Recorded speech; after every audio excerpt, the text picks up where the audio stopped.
Hello बच्चों, good morning. Welcome in our political science class. आज हम लेंगे famous political thinker Thomas Aquinas के बारे में। आज हम थॉमस एक्विनास की जीवन परिचय के बारे में पढ़ेंगे। थॉमस एक्विनास का बर्थ जो है वह 1225 में हुआ और उनकी डेथ हुई जो है वह 1274 के अंदर उनकी डेथ हुई। थॉमस एक्विनास को मिडिवल पीरियड का मध्य युग का सबसे बड़ा जो है राजनीतिक विचारक और दार्शनिक माना जाता है। थॉमस एक्विनास मध्य युग के सबसे बड़े महान राजनीतिक विचारक, मध्य युग के सबसे बड़े महान राजनीतिक विचारक थे। थॉमस एक्विनास जो है वह मध्य युग के सबसे बड़े महान राजनीतिक विचारक और इनको जो है वह बड़े दार्शनिक जो है वह बोला जाता है। फेमस जो है वह फिलोसोफर थे थॉमस एक्विनास। यह एक महान जो है वह विद्वतावादी विचारक थे। इनको विद्वतावादी विचारक कहा जाता है, स्कोलास्टिक जो है वह थिंकर कहा जाता है। अब विद्वतावादी विचारक क्या है उसके बारे में भी हम आगे पढ़ेंगे। यह फेमस थे विद्वतावादी विचारक और इनको जो है वह समन्वयवादी विचारक भी कहा जाता है। ये इन्होंने जो है वह बहुत ही अच्छा जो है वह कोऑर्डिनेशन बैठाया था।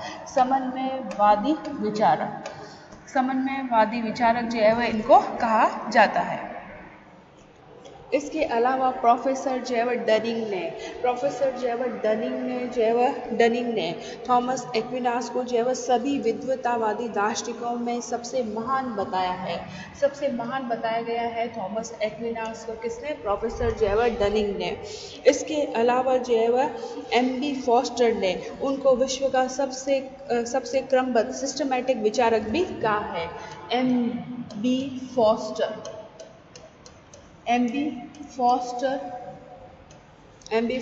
ने थॉमस एक्विनास को विश्व का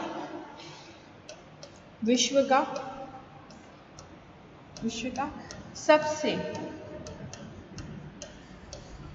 क्रमबद्ध विचारक, सिस्टमैटिक विचारक का है फॉस्टर ने थॉमस एक्विनास के बारे में। थॉमस एक्विनास ने केवल अरस्तु और अगस्टाइन के विचारों के जो परस्पर विरोधी जो उनके विचार थे उनमें जो वह समन्वय स्थापित करने का काम किया है थॉमस एक्विनास ने। एरिस्टोटल और अगस्टाइन के जो विचार थे है ना, और जो भी है ना अलग अलग जो वह धर्मशास्त्री हुए उनके विचारों में कोऑर्डिनेशन बैठाने का काम किया है थॉमस एक्विनास ने। इसलिए इनको समन्वयवादी विचारक कहा जाता है क्योंकि उन्होंने दूसरे विचारकों के विचारों को आपस में तालमेल बैठाने का जो है वह काम किया है। फॉस्टर ने यह भी कहा है कि पूरे मध्यकालीन विचारकों का प्रतिनिधित्व करते थे थॉमस एक्विनास और थॉमस एक्विनास जैसा कोई भी नहीं है। पूरे जो मध्यकालीन विचारक हुए थे मेडिवल पीरियड के अंदर, जो भी विचारक हुए थे उन सबका प्रतिपादन करते थे। उनके विचारों में तालमेल बैठाने का काम थॉमस एक्विनास के द्वारा किया जाता है और फॉस्टर ने यहाँ तक भी कहा था कि उनके जैसा कोई नहीं है। थॉमस एक्विनास का जन्म जो है वह 1225 में हुआ था। 1225 में जो है वह उनका बर्थ हुआ था और उनका बर्थ हुआ था नेपल्स राज्य के एक्विनो नगर में जो था इटली के अंदर। तो इटली के जो है वह एक्विनो नगर में इनका जन्म हुआ था। इटली के एक्विनो नगर के अंदर जो है वह इनका बर्थ हुआ था। इनका जो है वह जन्म हुआ था इटली के एक्विनो नगर में। उनके पिता का नाम था एक्विनी।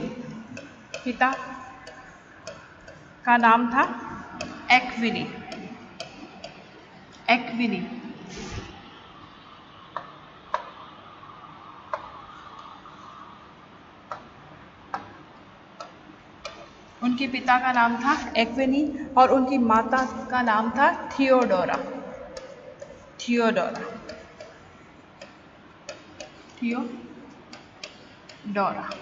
थियोडोरा उनकी जो है वह माता का नाम था। थॉमस एक्विनास का बचपन जो है वह सुख सुविधाओं से में बीता, है ना। उनकी जन्मजात प्रतिभा को देखकर उनके माता पिता उन्हें एक बड़ा जो है वह राज्य अधिकारी बनाना चाहते थे। उनको जो है वह एक प्रशासक, एक जो है वह जिम्मेदार जो है वह प्रशासनिक वर्ग के रूप में उनको देखना चाहते थे, क्योंकि उनमें प्रतिभा ज़्यादा थी। और है ना अपने जो है वह उस राज्य के अंदर जो है वह बड़ा अधिकारी बनना देखना चाहते थे।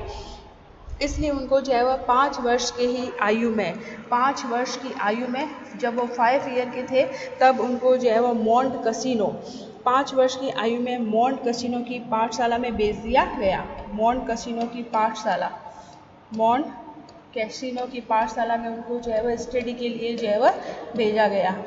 मॉन्ट कैसिनो की जो है वह पाठशाला के अंदर भेजा गया। इसके बाद में जो है वो उन्होंने अपनी शिक्षा जो है वह नेपल्स से ग्रहण की। नेपल्स राज्य से जो है वह ग्रहण की। इसके बाद जो है वो उनका रुझान जो है वह धार्मिक था, इसलिए माता पिता का सपना जो है वह जल्दी ही टूट गया, क्योंकि वो शुरू से ही जो है वह धार्मिक शिक्षा में जो है वह दिलचस्पी लेते थे। 5 ईयर की आयु में जो है वो उनको भेजा गया मॉन्ट कैसिनो की जो है वह स्कूल में उन्होंने एडमिशन लिया। बाकी की शिक्षा उन्होंने नेपल्स राज्य के अंदर रहते हुए ग्रहण की, लेकिन उनका रुझान जो है वह शुरू से ही जो है वह धार्मिक शिक्षा की ओर था। तो माता पिता का जो सपना था कि उनको बड़ा उच्च अधिकारी के रूप में उनको देखना, यह सपना उनका जल्दी ही चकनाचूर हो गया। और 1244 ईस्वी के अंदर, 1244 ईस्वी के अंदर उन्होंने जो है वह डोमिनिकन संप्रदाय की सदस्यता स्वीकार की। मतलब धर्म से रिलेटेड जो है वह, धार्मिक शिक्षा से रिलेटेड उन्होंने जो है वह डोमिनिकन संप्रदाय की शिक्षा जो है वह सदस्यता उन्होंने ग्रहण की। डोमिनिकन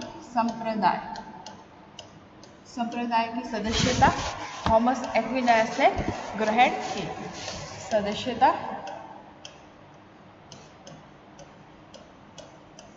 ग्रहण की, ठीक है। धार्मिक जैव शिक्षा को प्राप्त करने के लिए उनके माता पिता ने बहुत सारे प्रलोभन दिए कि वो इस संप्रदाय की शिक्षा जो है वह, सदस्यता जो है वह छोड़ दे, और उनको विवश किया। लेकिन उनका जो है वह दृढ़ निश्चय अटल था और उन्होंने अपने पेरेंट्स की भी बात नहीं मानी, और वह धार्मिक शिक्षा जो है वह प्राप्त करने के लिए पेरिस चले गए। धार्मिक शिक्षा जो है वह प्राप्त करने के लिए थॉमस एक्विनास धार्मिक शिक्षा प्राप्त करने के लिए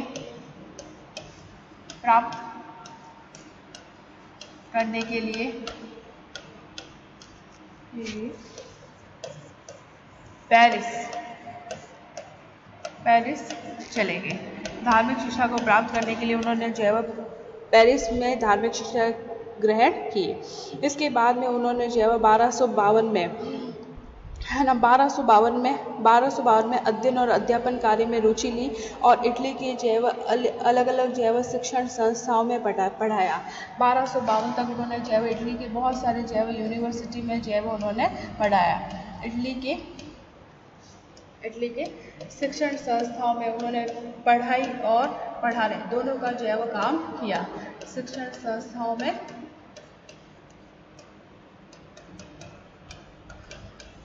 पढ़ाया, ठीक है। इसके अलावा जो है वह थॉमस एक्विनास ने, है ना, महान आध्यात्मिक नेता उस समय जो है वह अल्बर्ट महान के चरणों में बैठकर धार्मिक शिक्षा जो है वह ग्रहण की। उन्होंने जो है वह अल्बर्ट महान से धार्मिक शिक्षा प्राप्त की। अल्बर्ट महान के जो है वह चरणों में बैठकर उन्होंने जो है वह धार्मिक शिक्षा को प्राप्त किया। इस दौरान उन्होंने जो है वह विलियम्स ऑफ मॉरवेक के संपर्क में जो है वह आने पर अरस्तु व उनके तर्कशास्त्र पर अनेक टीकाएं जो है वह लिखी। अल्बर्ट महान के चरणों में बैठकर उन्होंने धार्मिक शिक्षा जो है वह ली। इसके बाद वह थॉमस एक्विनास जो है वह विलियम ऑफ विलियम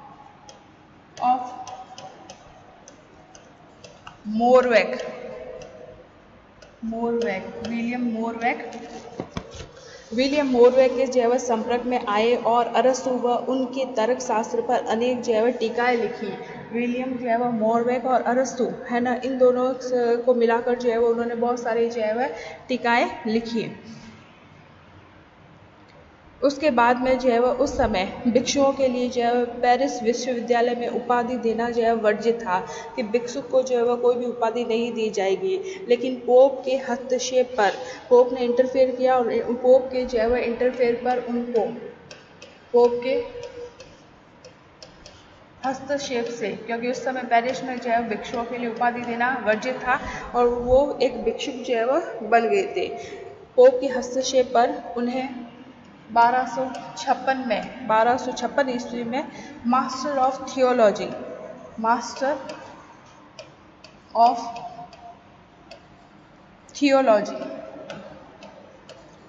थियोलॉजी की उपाधि दी गई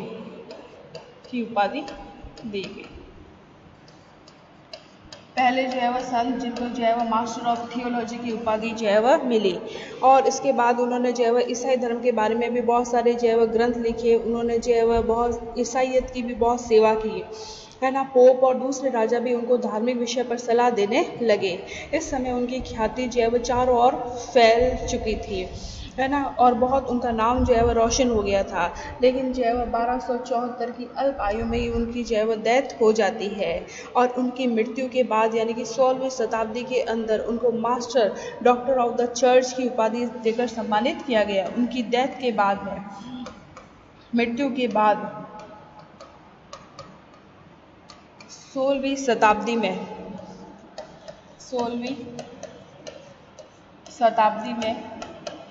उन्हें डॉक्टर ऑफ द चर्च की उपाधि देकर जो है वह सम्मानित किया गया।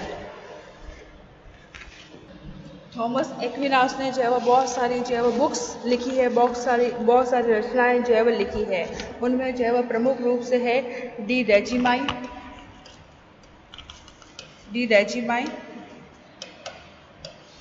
प्रिंसिपम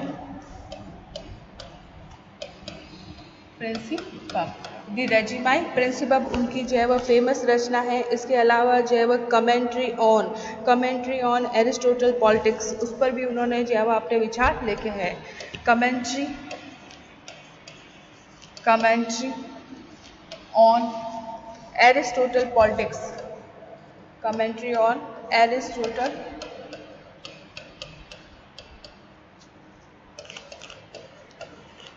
पॉलिटिक्स, इस पर भी उन्होंने जो है वह अपने विचार लिखी है। ये रचनाएं राज्य व चर्च के संबंधों का जो है वह सार मानी जाती है। इसके अलावा जो है वह और उनकी फेमस महान जो उनका महान ग्रंथ है जिसको कहा जाता है सुमा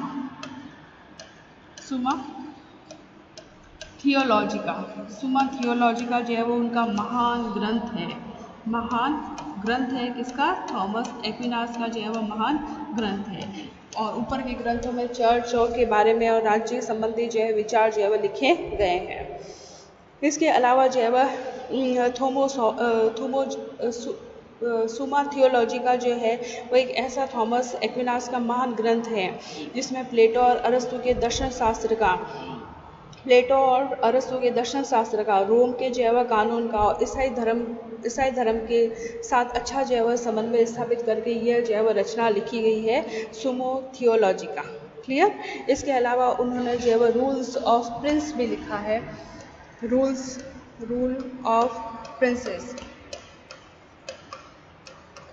ऑफ प्रिंसेस भी लिखा है और भी बहुत सारी उन्होंने जो है वह रचनाएं लिखी है और उनको जो है विद्वतावादी विचारक जो है वह कहा जाता है। अब थॉमस एक्विनास की हम अध्ययन पद्धति के बारे में बात करते हैं कि थॉमस एक्विनास की अध्ययन पद्धति जो है वह कौन सी थी। थॉमस एक्विनास को जो है विद्वतावादी विचारक कहा जाता है। थॉमस एक्विनास को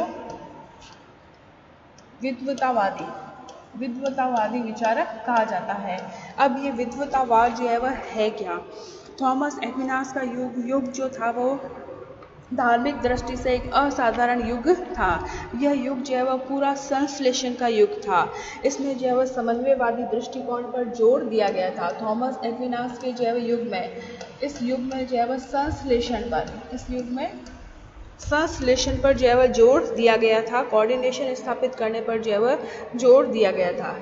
यह युग हम कह सकते हैं कि संश्लेषण का युग था। संश्लेषण का युग था। इस संश्लेषणवादी युग में जो है वह समन्वयवादी दृष्टिकोण पर जो है वह जोर दिया गया। विद्वतावाद के जो है वह दो प्रमुख लक्षण थे। विद्वतावाद के दो प्रमुख जो है वह लक्षण थे स्कॉलास्टिक के। एक तो था युक्ति और दूसरा था तर्क। एक तो था युक्ति या फिर हम कहते हैं तर्क, युक्ति या तर्क, और दूसरा था जो है वह विश्वास, बिलीव और आर्ग्यूमेंट। विद्वतावाद विश्वास और तर्क में तथा यूनानीवाद और चर्चवाद में जो है वह कोऑर्डिनेशन स्थापित करने और सब प्रकार के ज्ञान का एकीकरण करने का प्रयास इस विद्वतावाद के अंदर जो है वह किया गया। इसलिए इनको जो है एक कोऑर्डिनेशन विचारक के रूप में जाना जाता है कि इन्होंने जो है विश्वास और तर्क में, विद्वतावाद एक्चुअल में है क्या? विद्वतावाद है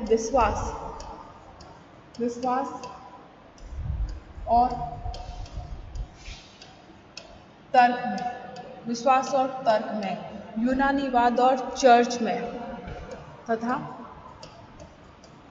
यूनानीवाद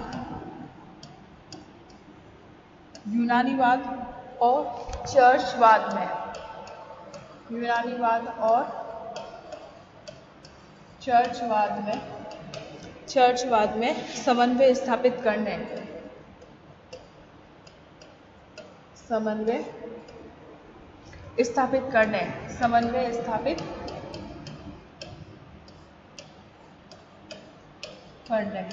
तथा सब प्रकार के ज्ञान के एकीकरण करने का प्रयास किया,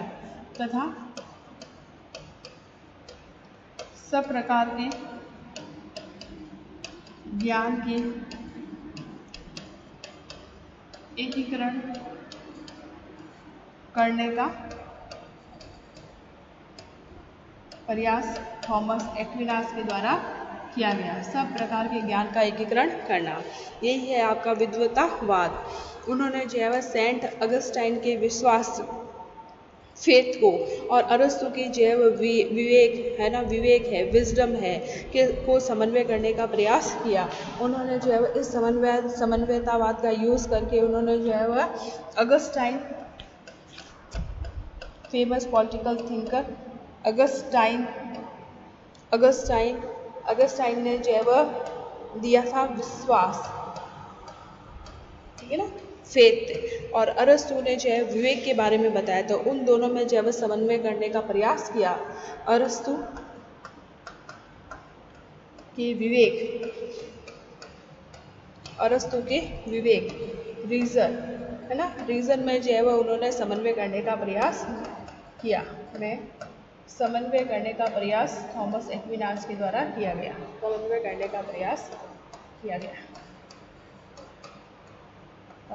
थॉमस एक्विनास के द्वारा किया जाता है। उनके मतानुसार विद्वता मंजिल एक है ना 3 मंजिला भवन की तरह है।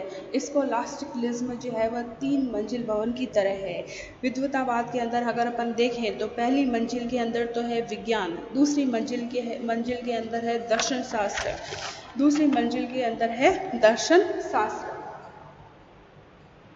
उन्होंने कहा कि जो विद्वतावाद है वो विद्वतावाद जो है वो 3 मंजिल भवन की तरह है। 3 मंजिल जो है वह भवन की तरह उन्होंने बताया है विद्वतावाद को।